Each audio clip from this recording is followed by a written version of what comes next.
오늘 말씀의 제목이 하나님의 시크릿 코드, 비밀 코드. 이 세상을 바라보시는 하나님의 시크릿 코드가 있고, 우리 개인에게도 나름대로 성공하는 사람들 그만의 비밀 코드가 있다는 것이죠.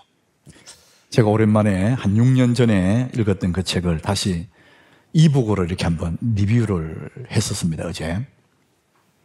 그 책은 좋아 보이는 것들의 비밀, 이런 책 제목인데 6세, 7세, 8세까지 새로 찍혔대요. 그 책이 굉장히 잘 팔리고 유명한 책인가 봐요. 우리가 이제 그 책에서 이런 얘기를 해요. 좋아 보이는 것들에는 비밀이 있다는 거예요. 예를 들면 큰 백화점 1층에 들어가면 거기에 진열되어 있는 모든 상품들이 굉장히 고급스러워 보인대요. 그게 사실이잖아요. 그리고 거기에 진열된 상품뿐만 아니라 그 물건을 팔고 있는 직원들, 그 사람들도 보면 다 예뻐 보인다는 거예요. 정말 좋은 상품을 갖다 놨을까? 예쁜 사람만 거기에 모아 놨을까? 그렇지는 않을 거다. 거기에 비밀이 있다는 거예요. 또 이렇게 말합니다. 우리가 이제 청춘 남녀가 선을 볼 때 공원 벤치에 만나서 첫 만남을 가졌다. 그러면은 깨어질 확률이 아주 높대요. 반대로 고급 호텔 커피숍에서 첫 선을 보면 연결될 확률이 아주 높다. 왜냐? 거기에도 비밀이 있다는 거예요. 이쁘게 보인다는 거예요. 왜 그럴까? 어떤 비밀이 거기에 숨어 있을까? 좋아 보이는 것들에게는 몇 가지 비밀이 있지만 가장 크게 두 가지가 있다는 겁니다. 첫 번째가 색깔입니다. 사람은 색을 보잖아요, 색을. 두 번째가 조명입니다, 조명. 그래서 백화점 1층에 그 조명은 그 상품들이 굉장히 돋보이도록, 거기에 있는 사람들이 예뻐 보이도록 딱 맞춰 놓았답니다. 고급 레스토랑 카페에도 거기에 잘 맞춰서 이 온도의 색깔을, 빛의 온도를 딱 맞춰 놨다는 거예요. 그게 이제 비밀이라는 겁니다. 여러분, 우리가 사는 세상에는요, 곳곳에 비밀이 숨겨져 있어요. 온도 색깔을 잘 조정해서 사람들의 마음을 사서 물건을 많이 팔고 이익을 챙기려고 하는, 그래서 세상의 욕망에는, 이 세상의 비밀은 욕망이 있어요. 욕망. 그 욕망의 비밀이 있는 거예요. 그런데 또 하나의 시크릿 코드, 비밀이 있어요. 하나님의 나라의 비밀이 있어요. 세상은 욕망의 비밀이 있는가 하면은 하나님 나라에는 그 완전 반대예요. 은혜의 비밀이 있는 것입니다. 구원의 비밀이 있는 거예요. 세상은 자기 이익을 챙겨가기 위한 욕망의 비밀을 가졌지만 하나님 나라의 비밀은 순전히 우리를 위해서, 나 같은 죄인을 위해서, 나를 위한 하나님의 은혜의 비밀이 숨어 있고 구원이라는 비밀이 거기에 숨어 있다는 것이에요. 얼마나 여러분 감사해요. 6월절 어린 양 사건이 있지 않습니까? 죽음의 사자가 애굽에 내려와요. 그러고는 그날 밤에 모든 집에 들어가서 장자를 다 죽이는 6월절 전날 밤이에요. 여러분, 집집마다 맨 먼저 태어난 장자는 다 죽임당하는, 그래서 누구도 피할 길 없는 죽음의 밤이에요. 여러분 생각에는 애굽이라는 저 먼 나라 이야기고 그 성경의 그 옛날 이야기이기 때문에 별로 감이 안 올 수가 있어요. 여러분, 그 애굽의 사건을 하남으로 가져온다고 생각해 보세요. 우리가 사는 이 하남의 도시에 집집마다 오늘 밤에 죽음이 와가 찾아와서 장자를 다 죽인다. 여러분, 통곡의 밤이 될 거예요. 그와 같이 슬픈 밤이 없을 거예요. 세계 탑픽이 될 겁니다, 뉴스가.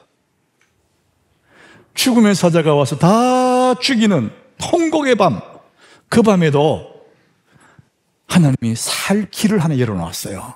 어떻게 하냐?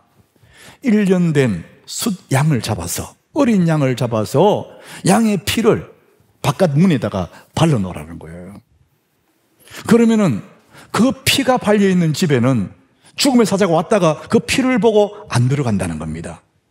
그게 출애굽기 12장 13절의 말씀이에요. 내가 애굽 땅을 칠 때에, 죽음의 사자가 칠 때 말이에요, 그 피가 너희가 사는 집에 있어서 너희를 위하여 표적이 될지라. 그 피를 보고 내가, 이 집에는 양의 피를 발랐네, 그 피가 표적인다는 거예요. 내가 피를 볼 때에 너희를 넘어가리니 재앙이 너희에게 내려서 멸하지 아니하리라. 그 집안에 있는 사람 가문의 문제가 아니고 인격의 문제도 아니고 그 집에 형편을 보지 않고 뭘 보느냐? 내가 피를 볼 때에 너희를 넘어간다. 따라합시다. 피를 볼 때, 오직 한 가지, 피를 보고 양의 피가 발려있으면 넘어가겠다. 그날 밤에 온 애굽 땅에 통곡을 하는 죽음의 그 밤에 하나님의 가정에, 하나님 자녀들의 가정에는 찬송 소리가 들리는 거예요. 왜? 죽음이 못 들어왔거든. 왜? 피를 보고 넘어갔거든요. 이것을 유월절이라고, 유월했다, 넘어갔다, 패스 오버 했다. 이게 유월절이에요. 넘어가는 딱 한 가지 이유밖에 없어. 내가 피를 볼 때에 너희를 넘어간다.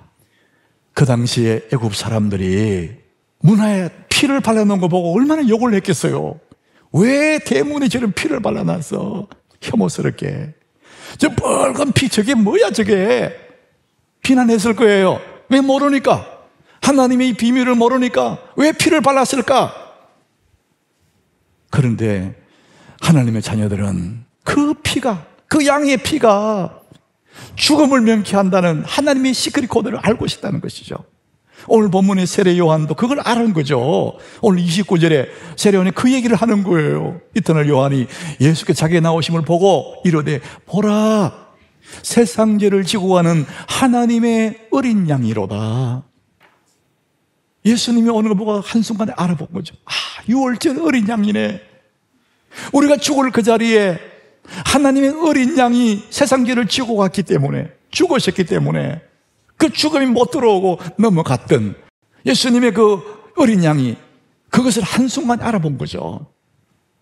하나님의 시크릿 코드, 예수님을 알아봤다는 것이죠. 이사야 53장 6절에도 그 얘기를 합니다. 우리는 다 양 같았어. 그릇 행하여 각기 제 길로 갔거늘. 우리 같이 읽습니다. 여호와께서는 우리 모두의 죄악을 그에게 담당시키셨도다. 우리의 모든 죄를 그분이 다 가지고 가셨다는 거예요. 내가 지고 죽어야 될 인생인데 유월절 어린 양 되시는 예수님이 우리의 죄의 짐을 지고, 하나님은 우리의 죄악을 그에게 담당시켜서 그 짐을 지고 십자가로 가서 죽으셨다는 것이죠. 이것이 하나님의 시크릿 코드입니다. 세상 사람들이 이걸 모르는 거예요. 아니, 나사렛 예수가 무슨 구원주냐? 눈으로 볼 때는 어리석같이 보이지만은 하나님의 시크릿 코드는 예수 그리스도의 십자가입니다. 골로새서 2장 2절에 하나님이 말씀합니다.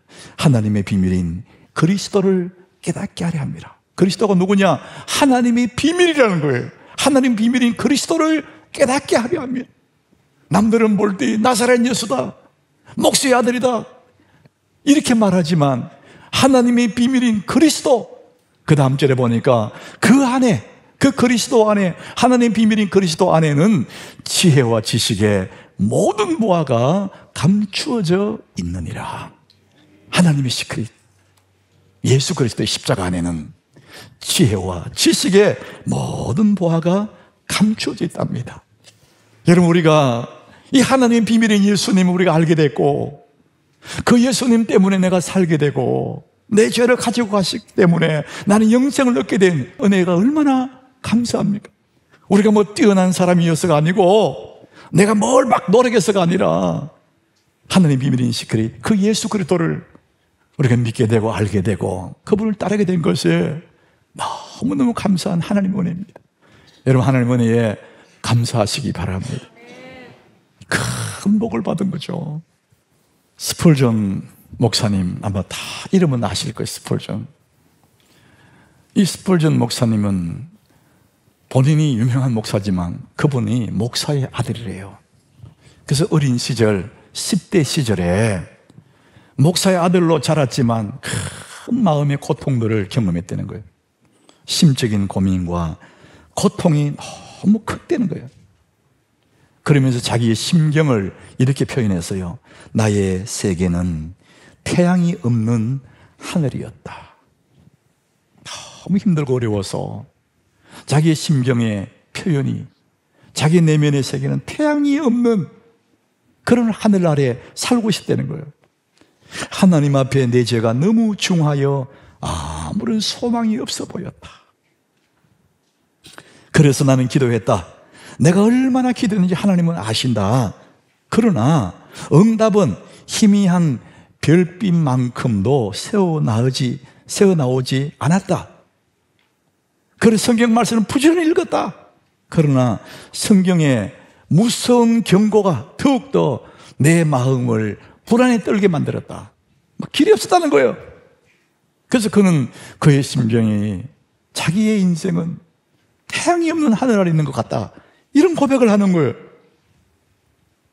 내가 느끼는 고통은 다른 이유 때문이 아니다. 아무도 나에게 복음을 전해주지 않았다는 거죠. 목회자의 아들로 태어나서 자랐지만 하나님을 알긴 했지만은 예수 그리스도, 하나님 비밀인 예수 그리스도 그 복음을 전해주지 않았다는 거예요. 그러니까 그는, 그의 세계는 태양이 없는 하늘 아래 있는 것 같다. 이런 고백을 하는 거죠. 여러분, 하늘에는 태양이 떠 있습니까? 구주 예수 그리스도, 내 인생의 태양, 의의 태양, 예수님이 있는 하늘 아래 내가 살고 있느냐? 우리가 예수를 믿지 않는 사람이야 당연히 그의 인생 세계에 예수가 없죠. 태양 없는 하늘에 사는 거 당연하죠. 그 아무리 예수 안 믿는 사람이 대단한 성공을 했다 할지라도 그는 사실은 태양 없는 하늘에 사는 거 같은 거거든요. 그건 너무나 당연해요. 그런데 예수를 믿는 우리들이 하나님을 아버지라고 부르면서도 마치 태양이 없는 하늘에 있는 것처럼 망망한 밤바다를 떠가는 배처럼 그렇게 느껴지는 이유가 있습니다. 여러분 중에서도 아마 그런 사람이 있을걸요. 너무 걱정되고 답답하고 염려되고 두렵고 잠도 안 오고 깜깜한 밤바다에 떠가는 일류편주 같은 인생, 희망이 안 보이는 사람이 있을걸요. 왜 그렇습니까? 이유는 한 가지예요.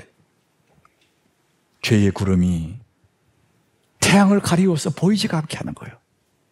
걱정, 근심, 죄의 구름이 쫙 가려버리는 거예요. 그러니까 안 보인단 말이죠.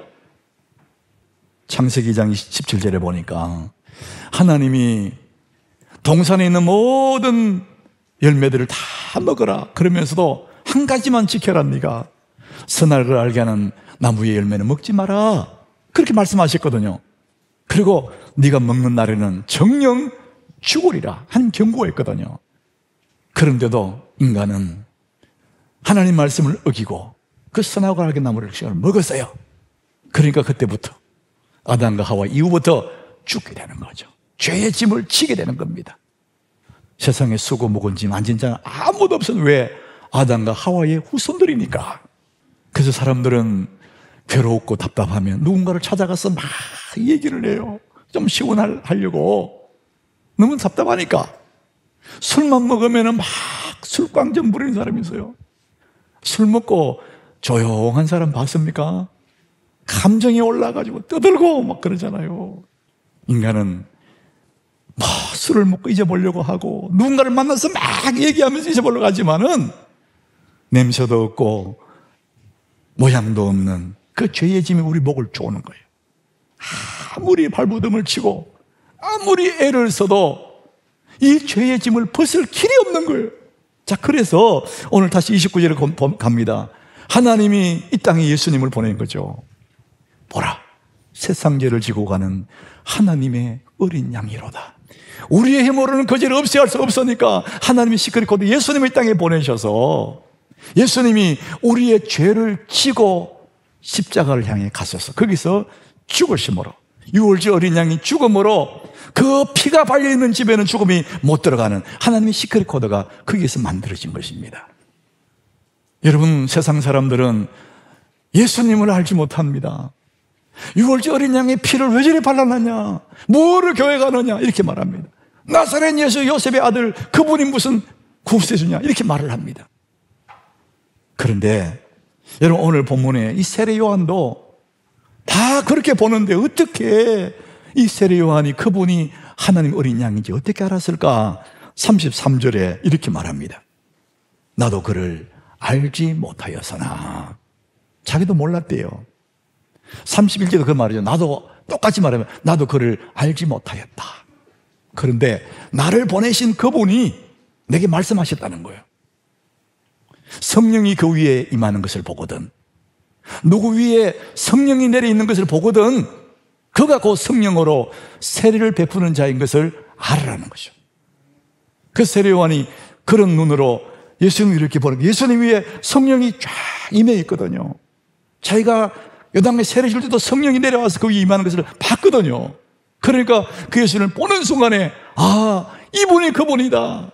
보라, 세상 죄를 지고 가는 하나님의 어린 양이로다. 이렇게 고백합니다. 성령이 그 위에 임해 있다. 이거 그대로 누가복음 4장 18절에 예수님이 그 말씀하셔서요, 이사야의 말씀을 인용해서 주의 성령이 내게 임하셨다는 거예요. 이는 가난한 자에게 복음을 전하게 하시려고 내게 기름을 부으시고, 우리 같이 읽어봅니다. 나를 보내사 포로된 자에게 자유를, 눈먼 자에게 다시 보게 함을 전파하며 눌린 자를 자유롭게 하고. 예수님에게 성령이 임하고 하나님의 아들 예수 그리스도 그분이 오셔서 뭐 했느냐? 포로된 자에게 자유를, 눈먼 자를 다시 보게 하고 눌린 자를 자유롭게 하고, 그 다음 절에 보니까 주의 은혜의 해를 전파하게 하려 하심이라. 은혜의 해, 희년을 말하는 희년. 예수님이 오셔서 은혜의 해를 선포하면 모든 종들이 제자리로 돌아가요. 여러분의 하늘에 의의 태양 예수님이 오시면은 여러분 모든 복잡한 일들이 제자리로 다 돌아갈 줄 믿으시길 바랍니다. 헝클어진 내 삶이 원점으로 아름답게 시작될 수가 있습니다. 이것이 하나님의 비밀, 하나님의 시크릿 코드, 예수 그리스도입니다. 그 예수님은 100가지 문제의 한 가지 답, 예수님입니다. 예수는 우리 인생 모든 문제의 답입니다. 그러므로 여러분 하늘에, 여러분의 인생의 하늘에 의의 태양이신 예수님을 떠오르게 하십시오. 그분이 떠오르면 모든 것이 가능합니다. 어떻게 여러분의 삶 속에 예수님이 떠오르게 하실까? 저는 여러분에게 너무 간단한 방법 알려드릴 거예요. 깊은 신학적인 논쟁도 아니에요. 너무나 쉬운 겁니다. 따라갑시다. 예수를 생각하라. 여러분, 예수님을 생각하는 거야 누구나 할 수 있지 않습니까? 조금만 마음을, 그냥 예수 생각하면 되잖아요. 그런데 저는 그 앞에 관로를 넣어놨어요. 예수를 생각하되, 다시 따라합시다. 예수를 자주 생각하라. 예수님을 자주 생각하는 겁니다. 이것만큼 더 좋은 방법이 없어요. 여러분, 교회 와서 예배할 때는 늘 예수님 생각하고 있잖아요. 그럼 나가면 다 잊어버리는 거예요. 세상의 욕망의 비밀을 쫓아다니는 거예요. 예수 다 잊어버리는 거예요. 근데 예수님을 자주 생각하면 늘 내 삶의 하늘에는 그분이 떠가 있는 거죠. 그 태양이 비춰지고 있는 것입니다. 사람들을, 여러분 주변의 사람들을 보면 하나님을 만났다, 하나님을 경험했다, 예수를 믿고 구원받았다, 그럴 때가 두 때가 있습니다. 두 때. 첫 번째 때는 인생의 높은 때예요. 모든 것이 잘 돌아갈 때, 나름대로 목표를 이루고 꿈을 이루었을 때, 아, 하나님 은혜구나, 이렇게 해서 하나님을 경험하는 사람이 있습니다. 또 한때는 인생의 가장 저점입니다. 낮은 때예요. 고난의 때입니다. 갑작스럽게 사랑하는 사람이 내 곁을 떠나요. 어느 날 죽음을 보게 돼요. 내 몸에 큰 병이 찾아와요. 사업에 어려움이 찾아오고 실직을 하기도 해요. 이런 인생의 저점, 낮은 때, 그때에 인생이 너무 허무하고 그때 눈을 들어서 예수를 보게 되는 거죠. 많은 사람이 예수를 믿게 되고 교회에 나오는 때가 언제냐? 인생의 저점입니다. 근데 여러분 생각해 보세요. 우리가 형통의 때, 최선의 때, 최악의 때, 이 때는 잠깐이에요. 다 지나가거든요. 그래서 최선의 때가 있고 최악의 때가 있는데 그 사이가 우리는 평범한 일상입니다. 우리는 더 많은 일상 속에 살고 있거든요. 일상 속에서 하나님을 어떻게 경험합니까? 저는 오늘 그 말씀 드리는 겁니다. 예수를 자주 생각하라는 거예요. 로렌스 형제가 쓴 하나님의 임재 연습, 그 책에 보니까 이 얘기를 썼어요. 그분을 홀로 남겨두지 마십시오. 예수님을 홀로 남겨두지 마십시오. 만일 당신을 방문한 친구를 혼자 두는 것은 무례한 일이지 않겠습니까? 그렇다면 어찌 하나님을 무시한 채 버려둘 수 있습니까? 예수님을 자주 생각하라는 거예요. 문득문득 예수님을 생각해내는 거예요. 그때마다 주님이 나의 구주시, 내 삶의 하늘에 주님의 의의 태양을 늘 떠 있는 것이죠. 이게 첫 번째, 내 삶의 하늘에 의의 태양이 떠 있게 하는 방법입니다. 두 번째, 따라합시다. 예수를 표현하라. 여러분, 표현하는 것은 내 삶의 고백이지 않습니까? 근데 표현하되, 다시 따라합시다. 예수를 자주 표현하라. 그게 자주 생각하고 자주 표현을 하는 거예요. 시편 119장 164절에 다윗이 그랬거든요. 그는 늘 예수님을 표현했어요. 주의 의로운 규례들로 말미암아 내가 하루 7번씩 주를 찬양하나이다. 여러분, 우리의 평범한 일상 속에, 단조로운 우리의 삶의 여정 속에 하나님이 어디 계실까? 고난의 때만 계시는 것도 아니고 형통한 때는 계시는 것도 아니고 단조로운 일상 속에 주님이 어디 계실까?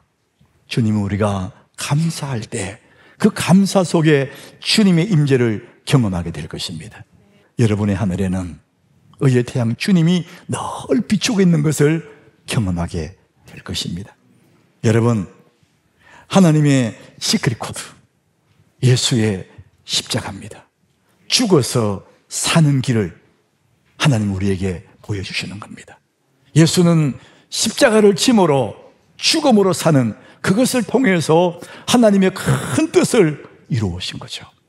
마귀는 그거를 몰랐어요. 어떻게 하든 나사렛 예수를 죽이면, 예수만 없애버리면 승리할 줄 알고 군중을 동원하고 거짓말로 막 선동해서 예수를 십자가에 못 박혀서서 막 소리 질러게 해서 예수를 십자가에 못 박아서요. 예수님이 그 십자가에 죽으셨어요. 우리는 끝나서 우리 이겼어, 승리해서. 마귀는 그것밖에 모르는 거죠. 그런데 하나님의 시크릿 코드는 거기서 죽음으로 다시 사는 부활, 이것이 하나님의 빅픽처입니다. 죽어야 사는 법이시죠. 하나님의 시크릿 코드를 여러분 붙잡으시기를 바랍니다. 예수 십자가를 붙잡아야 다시 사는 역사가 있는 거예요. 욕망의 비밀을 붙잡으면 허무할 거예요. 하나님의 시크릿 코드, 하나님의 비밀인 예수 그리스도, 여러분 그분을 붙잡으면 여러분의 하늘에 의의 태양 그분이 떠오르게 되고 기울어지는 내 인생이 바로 세워지는 역사가 일어날 줄로 믿습니다. 하나님의 비밀인 예수 그리스도를 붙잡으시기를 바랍니다. 죽으면 사는 것입니다. 여러분, 주의 고난의 십자가, 주님을 자주 바라보시기를 바랍니다. 예수를 자주 생각하시고 예수를 자주 표현하십시오. 죽어서 사는 그 길이 영원히 사는 길인 것입니다.